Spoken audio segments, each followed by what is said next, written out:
Hi hello welcome to SS competitive hub అండి.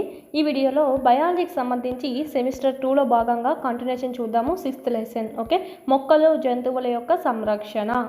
Already semester 1 complete అయిపోయింది. Semester 2లో కూడా 5th లెసన్ కంప్లీట్ అయింది. ఇదైతే మనకు 6th లెసన్. ఇందులో చూసుకుంటే బిట్లు వచ్చేటువంటి అవకాశం ఉన్నటువంటి టాపిక్స్ మాత్రమే మనం ఇక్కడ ఎక్స్ప్లెయిన్ చేసుకుంటున్నాము. క్లాస్ వినండి, ప్లస్ బిట్స్ ఏ విధంగా వస్తాయి అనేది మీరు ఇక్కడ టెస్ట్ అనేటివి ప్రాక్టీస్ చేస్తే తెలుస్తుంది. 3rd నుంచి 8th వరకు సంబంధించి క్లాస్ వైజ్ మరియు అందులోనే మీకు ఇక్కడ లెసన్ వైజ్ టెస్ట్లు అనేటివి మీకు ఇక్కడ అప్లోడ్ చేయడం జరిగింది. First lesson, second lesson, 3rd lesson ఈ విధంగా లెసన్ వైజ్ ఉంటాయన్నమాట. టాపిక్ వైజ్ ఇస్తున్నారు కదా అందరు, ఇక్కడ మనకు లెసన్ వైజ్ అయితే ఎక్కడ ప్రొవైడ్ చేయట్లేదు కదా, ఇక్కడ మనకి లెసన్ వైజ్ ఉంది చూసుకోవచ్చు. 9th 10th లింక్ టాపిక్స్ ఉన్నాయి. సైకాలజీ, విద్యా దృక్పథాలు, methodology, current affairs, try methods కూడా మీకు ఇక్కడ అందుబాటులో ఉన్నాయి. ఏమైనా డౌట్స్ ఉంటే కనుక వీటి గురించి స్క్రీన్ మీద కనిపిస్తున్నటువంటి నెంబర్కి కాల్ చేయొచ్చు. ఇక్కడ మీకు 8th బయాలజీకి సంబంధించి